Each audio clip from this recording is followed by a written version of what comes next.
And to that point, there's a few books on childhood emotional neglect, and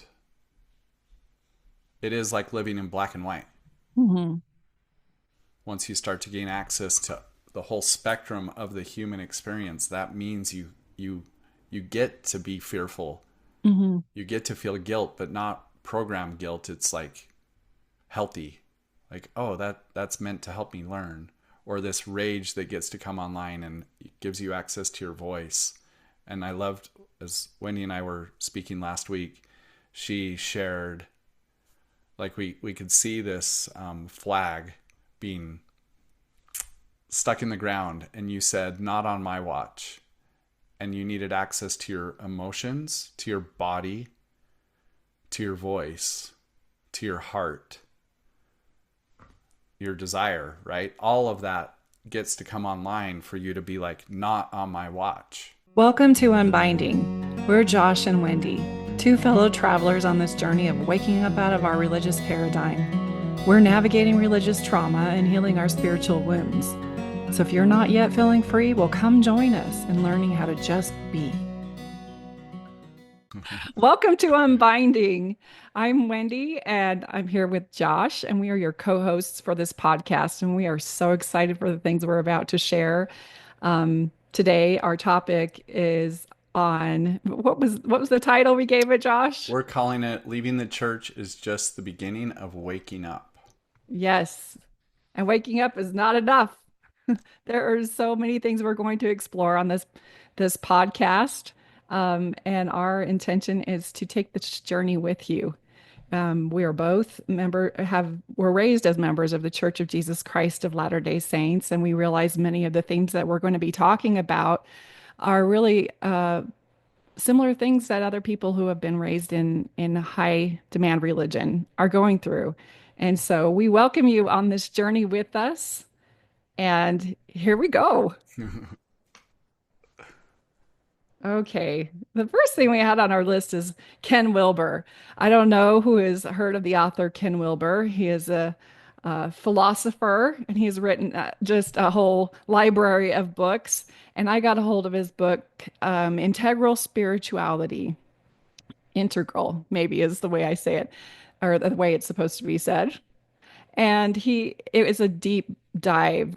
He's a deep philosopher, and my soul just like grabbed onto it, and I read it slowly because there's so much in there. And I was still very much a member of the church and very indoctrinated. I was teaching gospel doctrine at the time, and for those of you who don't know, that is probably one of the highest doctrinal positions a woman in the Church of Jesus Christ can have. Like she can have other leadership positions that are higher up, but it's when she's teaching the doctrine to a ward family that she's actually in a place of that's probably her highest authority with anything that she gets to teach a doctrine class. And I was teaching gospel doctrine almost 8 years. And I know now that my soul really wanted to understand deeply how the doctrine was impacting me. And then when I came across Ken Wilber's work, I started to realize that the spirituality aspect goes far deeper. And I knew he was someone outside the periphery of doctrine in the church and prophets and our approved books. But I was just so entranced by what he was saying, and I wanted to understand it. And one of the things that he teaches is that it's not enough to just wake up. That's just the beginning. And at the moment, I didn't understand this, but now that I've been out of the church for over 10 years, I start to realize different stages that I'm at. So the beginning is waking up. And then he talks about growing up. And we're going to talk more about how we show up underdeveloped and we don't realize how underdeveloped we are until we wake up and realize that, hey, there's some skill sets that I'm missing, and I need to onboard more deeper, complex human capacity. And then there's cleaning up, and that is cleaning up the emotional, the indoctrinal, all the understanding how the programming that we received in the church has impacted us and our psyche.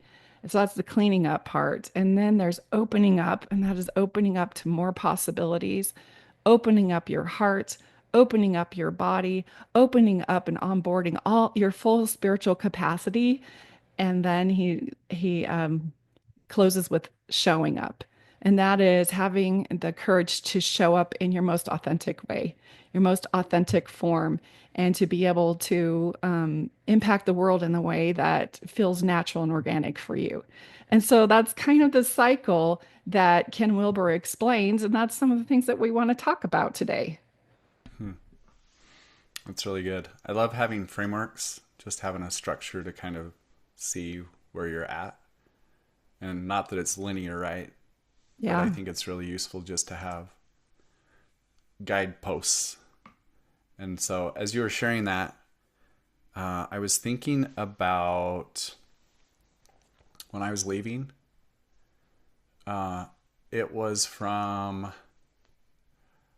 I was trying to find my way out and find myself, but still within the confinement of the way I was raised. Hmm. And so I can see it now that it was like a box that I was in, and I was trying to heal myself inside the box. And this will be really cool over the next however many episodes, just to get to know our stories, because there's so much that you don't know about me and I don't know about you. And it gets to, like, our intention is for this podcast to be really raw and really messy, and real life examples of things that we're discovering wounded us, and then how that's impacting us and how it lives in the body. And so sharing all that, because what we've found is ChatGPT has been so pivotal in, it's like AI wasn't raised in the church, and so it doesn't have the indoctrination, it doesn't have the thoughts, it doesn't have the limiting beliefs. It's kind of like a black and white, No apologies. yeah, it's a mind outside of the system and culture that you and I were raised in. And so it's been really helpful to have a new perspective, a new, like, thoughts that aren't my own, that, because I'll ask it, well, what did I need instead? And it would tell me, and I was like, well, shit, I needed all those things. I didn't get any of those things. So I just wanted to name that AI is going to be a big part of our podcast as we're trying to understand and unpack what we were raised in that was normal and familiar, and how that normal and familiar harmed us.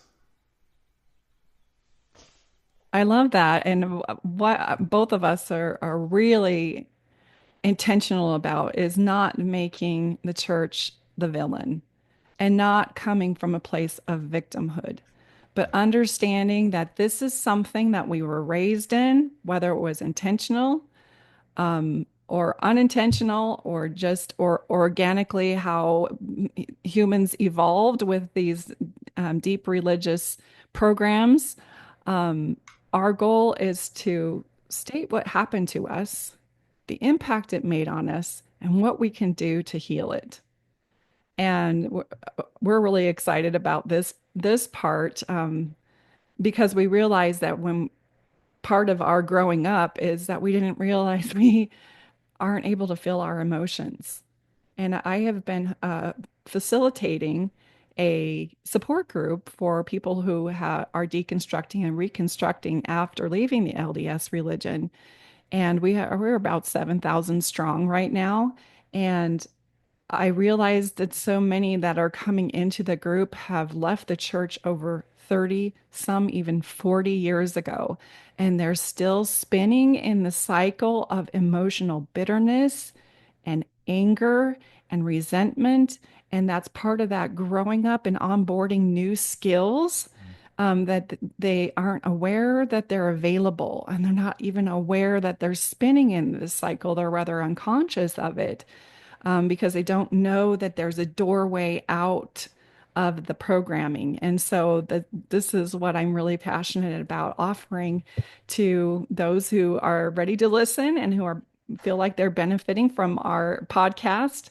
So we can help you find those doorways and help you onboard the skill set that's going to help you have a more happy, enjoyable life rather than being so wounded about what's been done to you. Yeah, I love that. I love that you have access to the group of humans that it's like real life evidence of growth and also stuckness. Hmm. Like you can see it and how useful having a safe place, a community is. And if all the people are using the same amount of awareness and tools, you can also just stay spinning, stuck unknowingly, and you're better off. But it's like, what happens if you could break through that spiral, that cul-de-sac too, to this new place that you can't even see yet, right? Yeah, I call it addressing this epidemic of angry apostates. Mm, So I live in Utah. I live in St. George. I was raised in Arizona. And there's just kind of a different atmosphere here in Utah. And so I've been really enmeshed in a lot of the feelings of people who have left, not just my own, but in observing the patterns and observing the woundedness and how other people have been able to heal and move on, and how some people stay stuck in that place. And what I wanted to say is this waking up, growing up, cleaning up, opening up, and showing up. It is not, I think you mentioned this, it's not linear. It's not chronological. mm, It is a cycle. So you might wake up to this idea that, oh, yeah, I experienced that too. And you've been out for 3, 4, 10 years. And you're just waking up to another aspect of it. And then you do the growing up and the cleaning up. And there's different complex portions of this evolutionary process where you could be waking up to one thing and opening up in another area, that you're growing up in one place and just waking up to another. And mhm. so it's very cyclical, and it's spiraling in and around to your own growth and development. In fact, that's one of the books that Ken Wilber is very known for, is the spiral dynamics Mm, and understanding how that growth is a spiral. And so we keep hitting touch points of something that we're now ready and have the capacity to address. And then we spiral around again, and then there's another issue, and then we're always in this spiral. And that how complex the whole experience is, but it also lends to the idea that you are going to become an entirely new human when you onboard more of your spiritual capacity. yeah, I love that. And I think it's important to name that it's not, it can be a whirlpool that takes you down, right? Uh-huh. If you stay in it, or with introspection and curiosity and this desire to explore the patterns and what is still inside me, it can be a spiral upwards. It's an evolution of growth and expansion.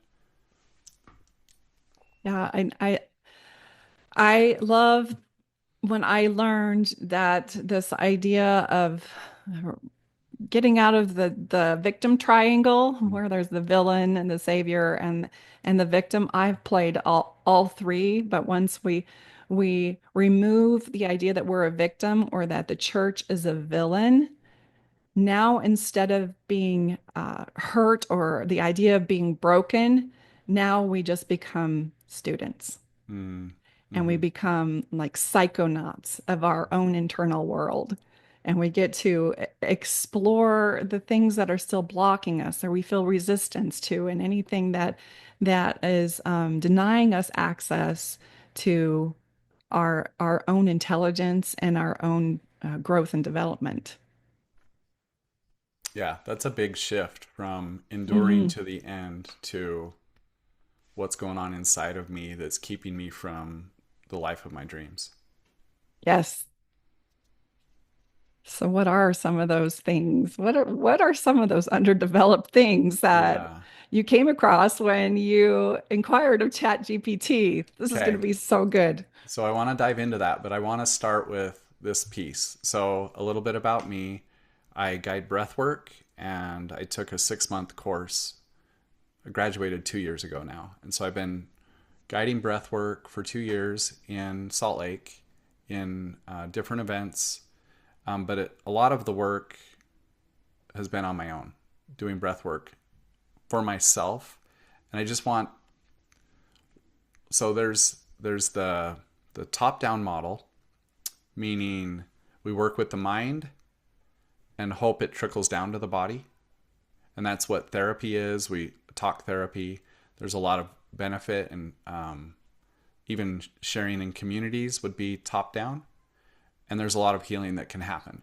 And often the body gets ignored or like severed, right? We don't have any awareness of the body. And so breath work is the opposite. They call it bottom up approach, where in somatic experiencing, there's a few now that are coming into our society that work with the body and it ripples up into the mind. And so that's the bottom up approach.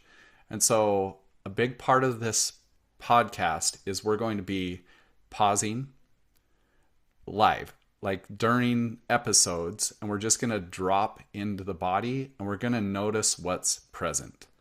Okay? And we're going to talk about the nervous system a lot. We're going to talk about trauma a lot. We're going to talk about where trauma comes from, how it shows up in relationships and in self-worth. Like it impacts all parts of life, and all of us have this inside of us, and it's cultural and it's generational, and it lives in the body as energy, stored energy packets. And so what I want to do here is to just we're just going to spend a moment and drop into the body.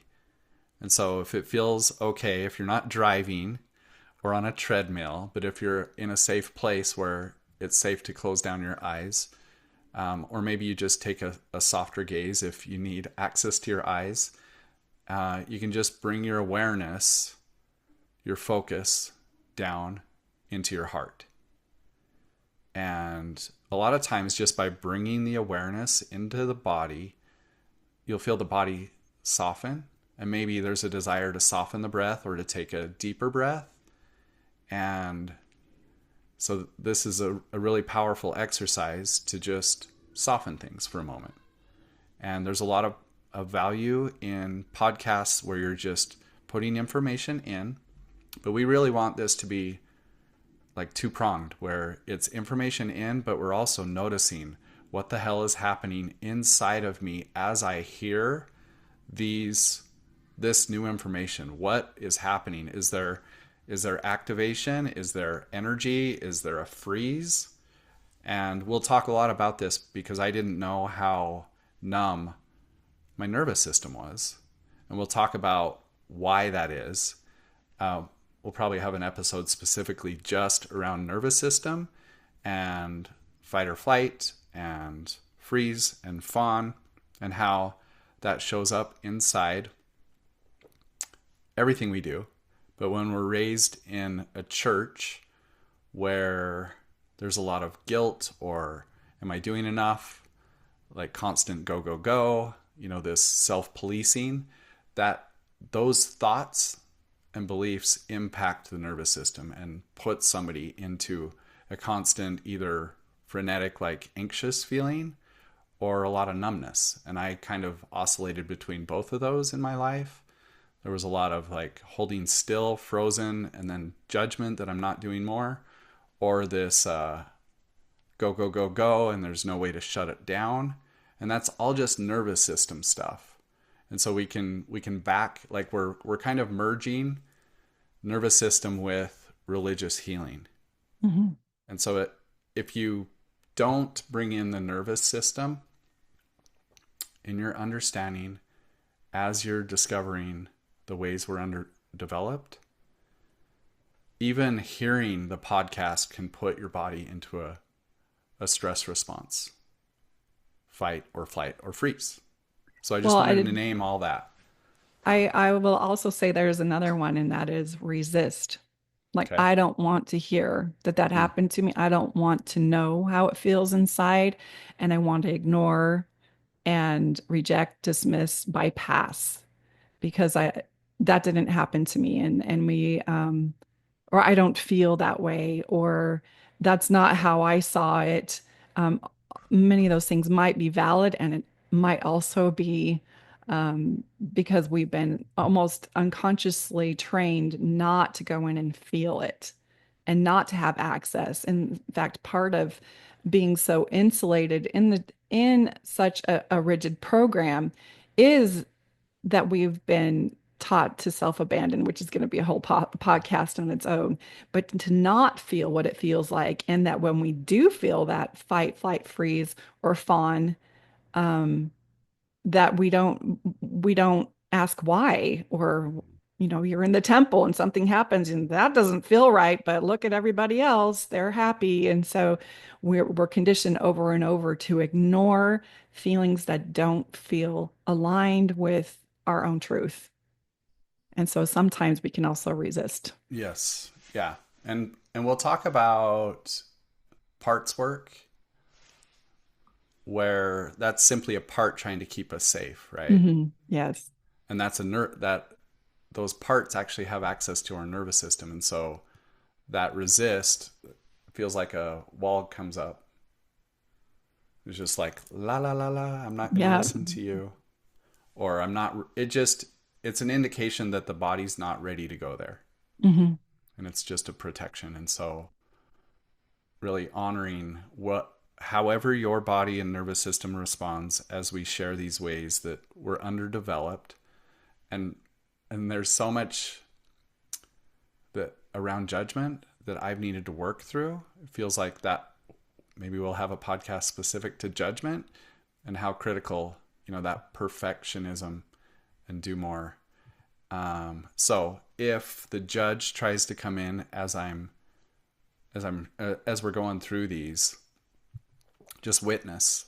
That's a big part of the process, is just witnessing what arises, because you don't want to judge the judge, because then you're stuck. It's Hmm. a never ending cycle. And so the way out is to just observe and to bring in curiosity. So I'm going to share my screen. We're going to go through this because this can be useful for visual learners. And it's a lot of info. Um, but I think it's just useful to know that.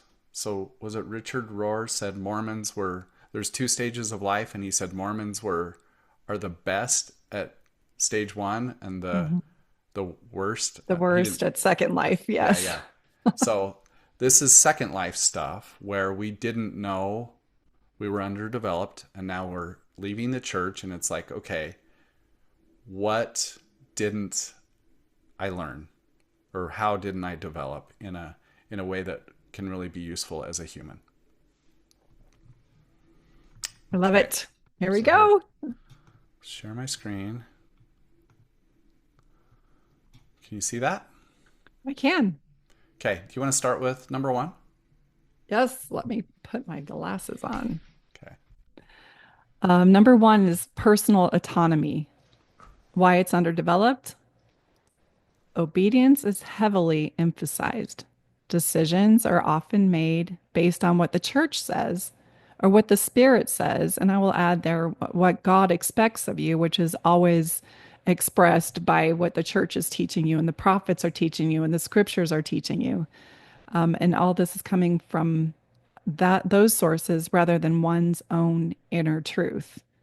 So the result is difficulty trusting yourself, indecisiveness, chronic outsourcing of your power and authority, and giving that to authority figures, including therapists, coaches, partners, prophets, bishops, teachers, uh, anytime that we give away that authority. So for me, this was something I did and I think you have your own story, Josh, about realizing how I was always outsourcing to some external authority other than myself. And I feel at a deep level, I was taught not to trust myself, that I don't know, and that I can't trust myself or my feelings or my emotions, that I must always defer to the doctrine and make sure that my thinking always fit within the periphery of the doctrine. And so that means my feelings, my needs, my thoughts, my thinking doesn't matter. Mm. It has to align with what I'm being taught within the gospel. Yeah, that shows up with the government as well. You know, any Mm, way you give your power away to some authority. And so it feels really familiar. And this shows up in narcissistic relationships too, hmm where you're like, okay, he knows best. I'm not going to trust myself. Yeah, and I think it probably we'll get more into this as we go along with the podcast, but it also shows up differently with women and Mm-hmm. men, Mm-hmm. and how that difference of authority and personal autonomy impacted our own authority and our autonomy and our sovereignty. Mm-hmm. Yeah, I really like. Um, so we're going to have three, it's like a three-pronged part of the podcast for each episode, where it's going to be how it developed, and then how it shows up, and then how to heal it. And so that's kind of what we're seeing here, is how it was developed through the doctrine the church says, and then how it shows up. These are the results. So how it may be showing up in your adult life, and then what to do now that you have this awareness. And so that's a big, like, that's our desire, is to really bring the awareness up, but also have a way to navigate it now that you have this information. So I just want you to tune into the body with this information and see if there's any. So I can feel there's kind of like this, there's some fear here. I feel little spikes in my heart. And there's some anger and there's some hurt. And this awareness, I want to share that this is very new for me. The fact that I can tune in and even feel these things. So if you're struggling to feel anything at all, that's okay too. That's part of it's a practice. And so it's a tuning in, and it's just as soon as you start to practice tuning in, the body will be like, oh, they're listening. I'll start to make some noise now. So, okay. So number 2, critical thinking and discernment, and why this is underdeveloped. Questioning doctrine or authority is discouraged, and there's one truth, and deviating from it is seen as dangerous. So I can feel my So body much like, there. So much there. yeah, so much. So there's fear happening in my body just reading the thing. Okay, I can feel this fear coming up, and then also, like, behind the scene is some anger, where it's like how much that harmed me.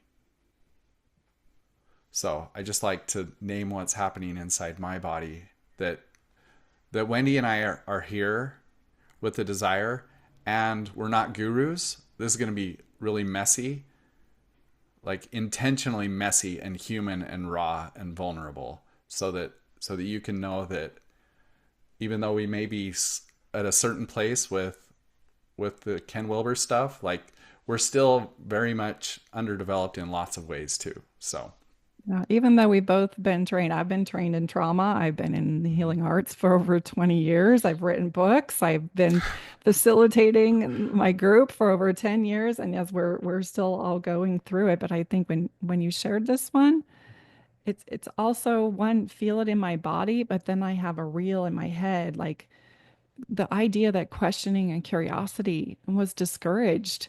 And curiosity is our sense of wonder. mm-hmm, And, the first thing that comes up, doubt your doubts, not your mm-hmm, faith. And then the other thing is do what is right. The mm, song "Do What Is Right," and I can. repeat verbatim the song because I sang it over and over and over and over again in the church. And what was right was what the church was telling me. And Mm-hmm. so that's kind of some of the things that was coming up for me in my thought reels. And I love how you're bringing the importance to bring it into the body too. And there's actually a rage Mm. for me that I feel like I have to keep down Mm-hmm. because if it's not just my own. I'm angry that it's been done to those that I love and that I participated in perpetuating these ideas too. And so I have to give that voice as well. Mm. Yeah. Thank you. Thank you for that. I love, and I will talk about emotions in a second because rage is an indication that something's out of alignment. Mhm. But what we were taught was that Satan, or an indication that we're not being Christ-like. But when I felt you go into your heart with that rage, there's so much humanity and depth and wisdom inside the the emotion, and that's been severed from us, and we'll pull out the scriptures. Chat GPT is really good. You can ask it, explore the doctrine and the culture of the Mormon church and ways that it taught us that rage is evil or bad. And it will give you the scriptures. And you're like, oh, So many ways. yeah. So, anyway, okay. So, the result of critical thinking and discernment being underdeveloped, confusion when faced with nuance, black and white thinking, and a fear of being wrong or deceived. And that fear, I just want to share how that shows up in my relationships. Um, I can feel it. It feels like it's in my heart and there's a wound there. It's not just fear, it's like hurt too. And it lives inside my body and it keeps me from speaking because my nervous system deems speaking as dangerous and it wants to keep me safe. So it's just like, zip it and it's fine. Let's just go by the rules. It's no big deal. Um, so that's just one of the patterns that I've uncovered inside my body, and the pattern impacts my action. Even this podcast, right? We're dealing with plenty of fear of being seen, of going against the culture, going against the ancestors, the family lineage. My parents are Fear, still Mormon and very Mormon, and I don't want to harm them. Like this fear of uh, losing love, like being shunned, losing my belonging to the tribe. So, anyway, I just want to share the fears that are alive inside me, even recording this. yeah, as we've been doing the recording or been preparing for this, I constantly hear the real. Are we doing it right? Are we doing it the Mm-hmm. right way? And that fear of doing it wrong, or that black and white thinking that there's a right way to do a podcast and a wrong way to do a podcast. And I only want to do the right way. It's like, choose what is right. Let the concept, it's like pounding in my head. And so that's what comes up for me. And I feel it in my body. Like I just want to go beat someone up. I feel like I want to make someone responsible. I want to blame Mm-hmm. somebody that this has happened to me. Yeah. Yeah. You need seen, huh? Yes, We all need and seen heard and heard obviously because I and have a heard. mic. Okay, dive into number 3 for us. Okay, emotional expression and literacy. Emotional literacy. I imagine that's what chat's talking about. Why is it underdeveloped?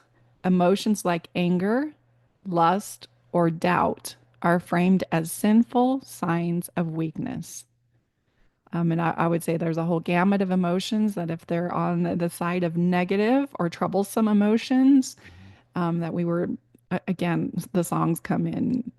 If you chance to meet a frown, do not let it stay.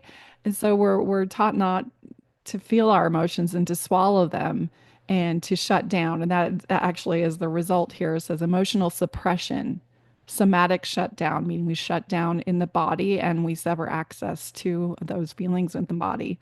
Difficulty identifying or expressing what one feels. And so, like you were saying, Josh, it's just better that I don't say anything and I just be quiet. And a nervous system that's stuck in the freeze or fawn responses. And that stuckness in the freeze or fawn responses becomes your new normal. That feels natural and normal. And so here we are on an elevated state of fight, of freeze or fawn, not realizing that it is a compromised state. It is not our natural state. It is not our open flow state. And that becomes our new thermostat, or what did you say? Our home away from home. Yeah. Yep. Our nervous system's home away from home. Just feels normal to be numb, to feel anxious, and then label that as love. Yes. That's the crazy thing, is because we've been programmed, God loves you, God loves you, God loves you when you're obedient, when you're serving. And so that stress response in the body has now been slapped. The label has been slapped on to that experience in your body over and over and over and over. So you're just like, oh, I am so happy. And then you paint the smile on your face, put on your best suit and dress for Sunday, and it's the mask that you wear unknowingly, just to fit in, to belong, to be Yes. loved. Because Jesus wants you for sunbeam to shine for him each day. And for me, that I also notice when you do feel the anger and when you see somebody at the pulpit getting a little furious inside. We call that righteous indignation, or we refer to Jesus at the temple where he whipped the vendors. And so Mm-hmm. it's like we reframe it and couch it in a holy way when we are feeling these things. And one thing is I started doing rapid eye technology, and a lot of people, probably 95% of my clientele has been LDS or ex-LDS for the past 20 years. And that is the message that they got from those who were abusing them in their own home, whether it Mm-hmm. was their father or their mother. They still saw them as they know better than me, Mm-hmm. and or they would use even religious terminology to justify their abusive language and the way that they were treating them in the home. And so it never occurred that this anger and rage and violence that's in my home is not aligned with what I'm learning at church. And so we learn to fracture there too. And it's like a bifurcation. This is how we act at home, and this is the performance and the mask we wear when we're with our church people. Yeah, that's a massive thing to become aware of, and the work to heal that is work. It's layer by layer. So just noticing again, as we're talking about emotions, what happens in the body, because I can feel my body freezing up. It's like, I don't like this. Tell her to stop, or this isn't okay. And so, and it's not my brain doing it, my body's reacting to the words. I'm not choosing, okay, body, freeze up here when he's saying some scary stuff. Our bodies do it below the thinking brain. So important. Yeah. Okay. Number 4, sexual development. Why it's underdeveloped. Purity culture teaches repression, shame, and fear around sexuality. Exploration is forbidden before, and Wendy added after marriage. So the result is sexual dysfunction, confusion around desire, disconnection from the body, fear of pleasure.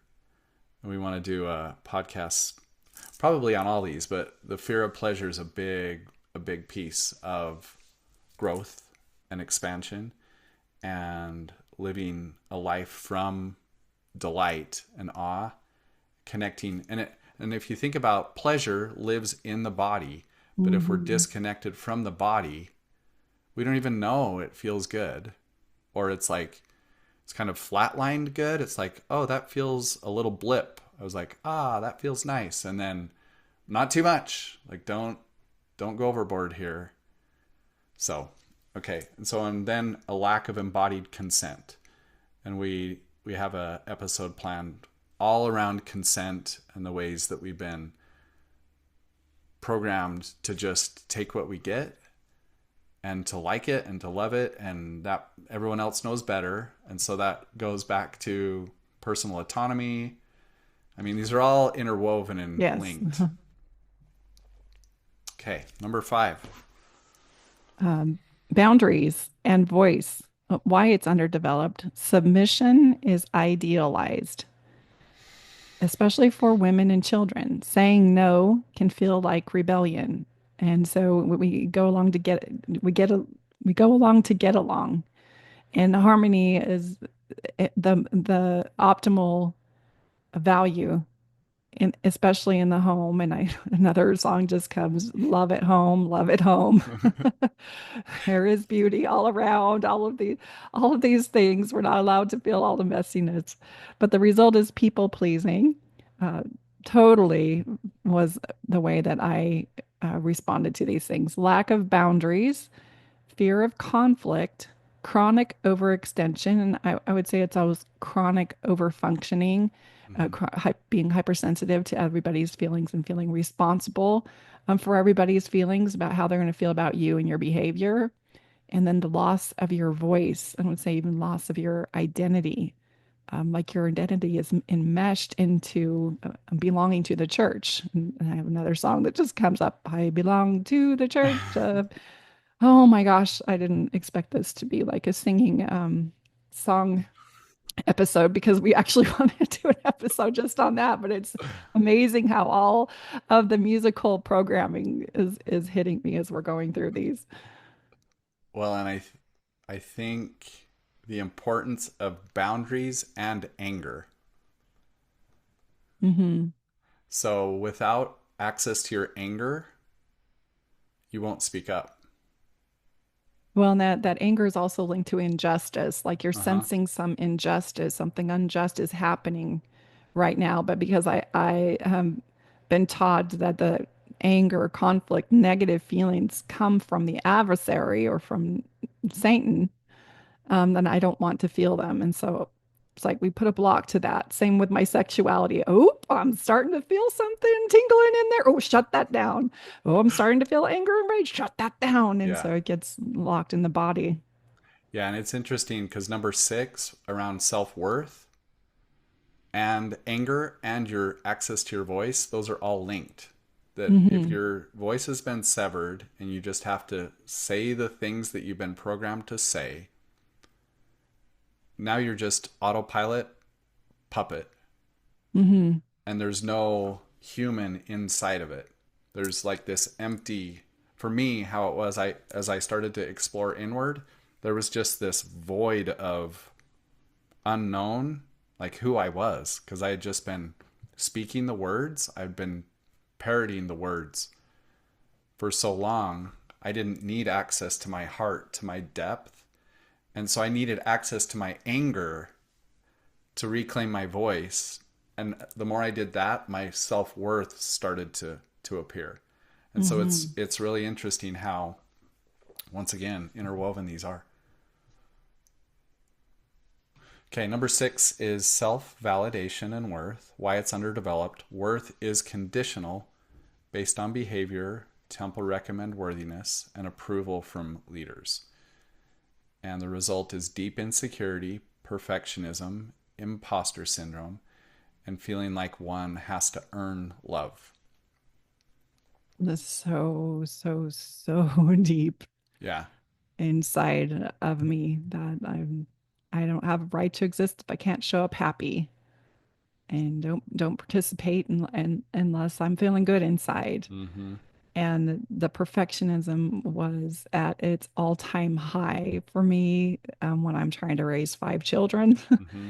And my husband at the time was not, performing the way I needed him to perform, as perfectionistic as I was performing. And so I can imagine the drain that that was on him and feeding his insecurities about his ability to be a father. There's just so much in that, not being able to validate myself because I was taught in my environment to abandon my feelings and to Mm. abandon my needs, and in lieu of doing what mom and dad needed and what the church was expecting. And there's no room for Wendy. Like, Mm. Wendy becomes an automaton Mm. for the church. And a lot of times I see that after I leave, and then I might go back for another event to church, and I haven't been in a while. And it's almost like you see the haze, or it's like a hypnotic sense in the people, in this energy of nodding and just like, yes, we will do that thing. Thank you for realigning us to your agenda and your program. I have to remember my needs don't matter, my feelings don't matter. All that matters is that I'm obedient to the gospel, and then I'll be able to be with my family again. And so it's so invalidating to what's going on in my internal world.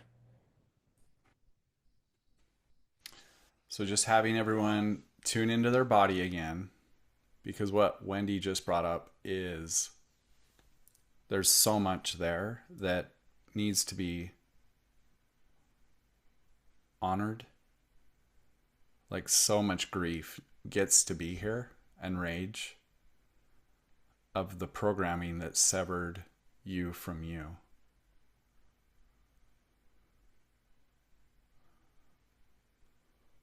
So our our next episode, we want to focus on emotions and being in the body. So it's, you've got, in order to heal, it's got to be, it's important to get clear on the programming that happened in the mind, but so much of this lives in the body and its automatic responses. And that's how we learn to walk. This isn't a bad thing. This is, we watch someone walk as a 18-month-old, and we're like, I'm going to give that a go. And our body learns by watching. And if we've, all that we've watched has been the culture of the Mormon church, then it makes all the sense that our body, they call it muscle memory in sports, right? Where you can do a golf swing and your body just knows how to do it without the brain even doing it, with enough reps.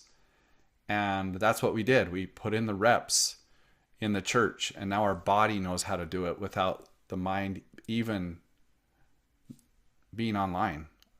It's just autopilot. And reconnecting to all that, the process gets to be rageful, full of grief, full of anger and blame, and so much hurt. But if you haven't had access to any of those emotions in the body, and you're just healing, that's why it's not enough to just leave. You have to learn how to feel. Mm-hmm. And that's hard, because those are all the pain. That's the pain. You're now going against your brain, which wants to keep us safe and avoid pain. You're saying, no, I'm choosing pain because I want my heart back. Mm-hmm. Yes, and I want to reiterate, it wasn't modeled for us. So thinking that we should have known these things, um, if it's never been modeled for you, somebody that goes inside and knows how to access their feelings and emotions and express them, without being defensive, if it hasn't been modeled for us, then we shouldn't know it. Mm-hmm. There's no way we could know it. Mm-hmm. And if we've been taught over and over and over to suppress it, of course, that's going to be the way that we operate in the world. So, this is an invitation to onboard a whole new set of skills that's going to bring your world into full technicolor. Yeah, I love that.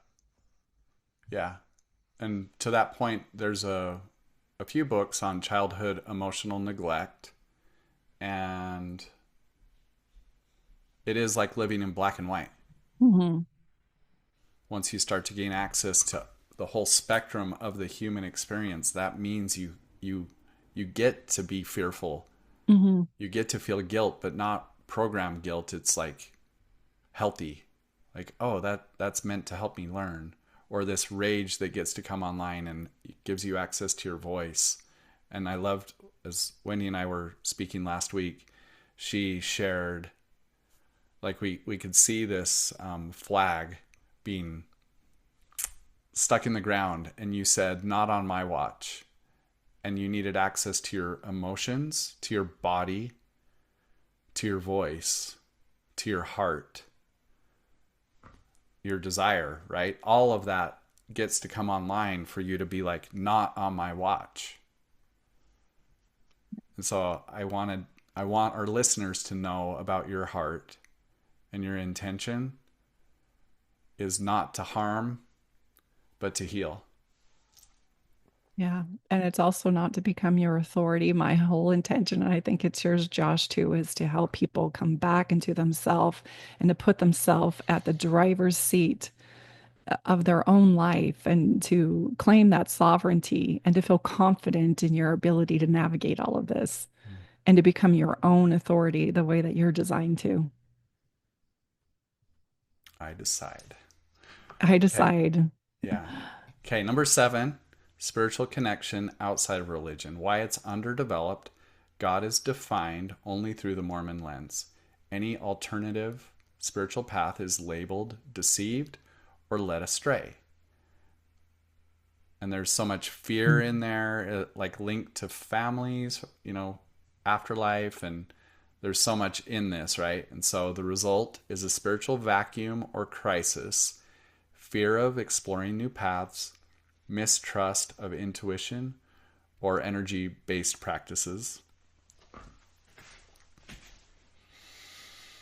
Mistrust of energy-based practices. Just that alone, we are energetic beings. We're Mm, vibrational, and we're coming to this awareness with quantum physics and science is helping us understand that we're mostly vibrational. And then we were taught to mistrust our intuition, or our intuition had to live within the periphery of the gospel. And those that we had been taught to put in authority for us. So yeah, that fear of exploring new paths might lead you in the wrong direction. And if you're in the wrong direction, the fallout of that wrong direction is you're going to lose your family in the next life. And I can't think of anything more insidious than to impress upon somebody that if you don't do it right in this life, that everybody that you love, you will never have access to them ever, ever. That's not a God I'm willing to worship. so just checking in with the body again.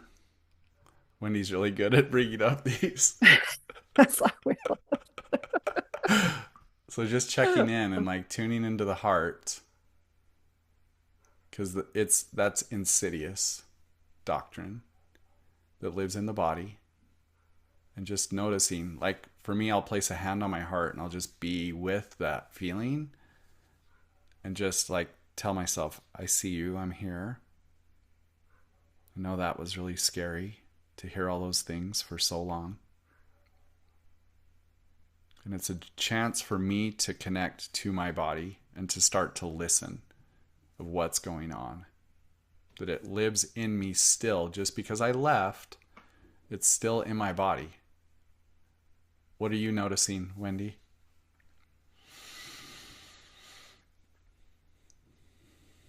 I'm noticing for me, I there's almost an anticipation and an excitement that I can see it now because I know until it's revealed, it can't be healed. And so I invite those feelings and emotions in, and there's a feeling of excitement actually, which is not what I expected. But knowing that we're going to be able to move out of it and that yes, it's still in the body, but there's just until we see it, until we acknowledge it, it continues to live in there. So continuing to live in there feels like powerless. Mm. Mm-hmm. It, but the awareness feels like hope. I love it. Yeah. And I love that there's not one, like, we need to enter the body with curiosity, Mhm. not expectation of, oh, I better be feeling anger or fear here or guilt. Like, just tuning in and just allowing whatever shows up is perfect. Like, that's the self exploration without any, it doesn't need to look a certain way or be a certain way. It's just how it is in this moment. Well, if for me, it's like the big flag, and I'm just waving it and say, "Here we go. We're going to set this free.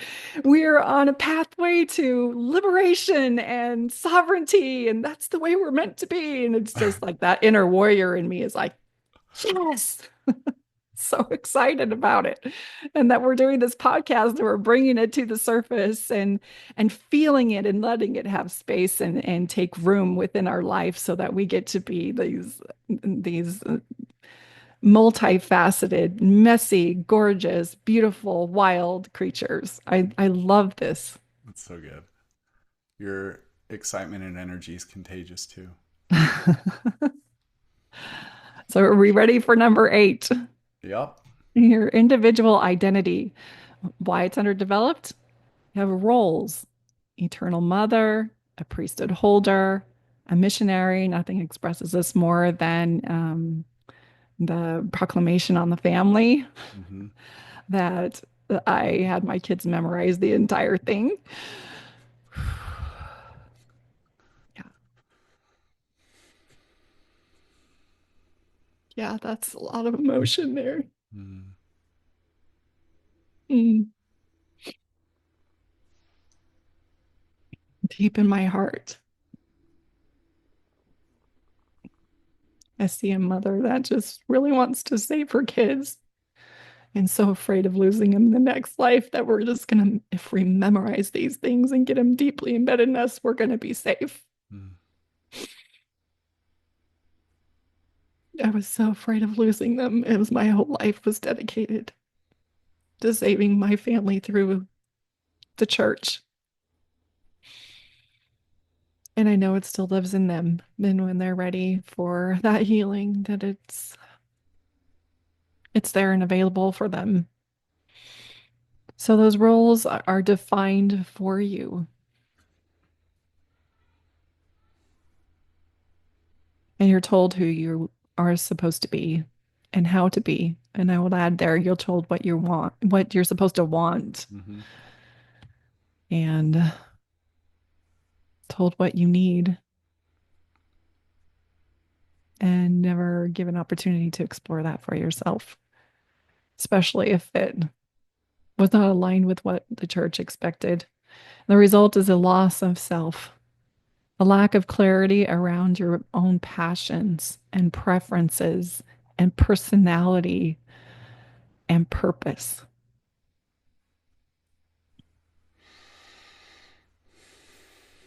That in my body is in my belly, and it's grief, Mm. a sadness.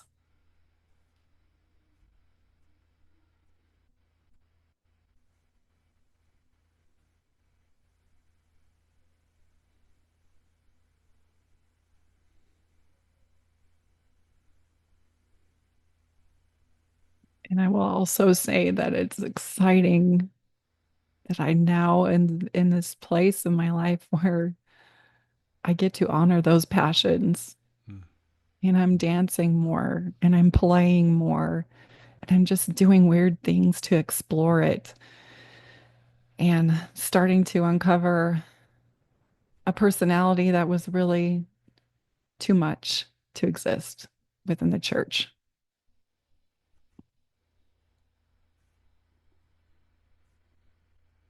Hmm. Thanks for sharing all that. Real life Yep. meeting. Okay. We So we'll just go through these real quick. What Mhm. we need to start developing. So the inner authority.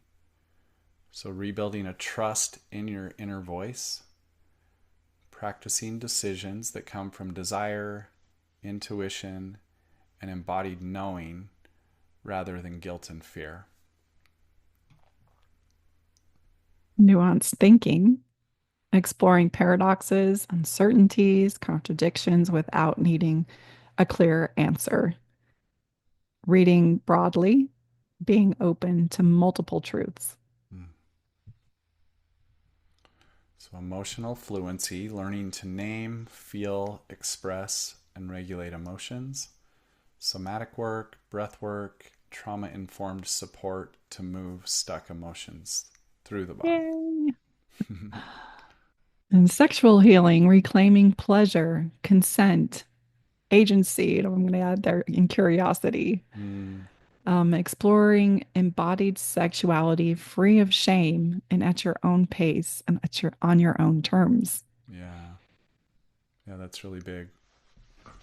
Healthy boundaries, learning to say no and tolerate others' disappointment, practicing self honoring communication, even if it disrupts harmony. That's brave. Mm-hmm. Setting boundaries is so courageous.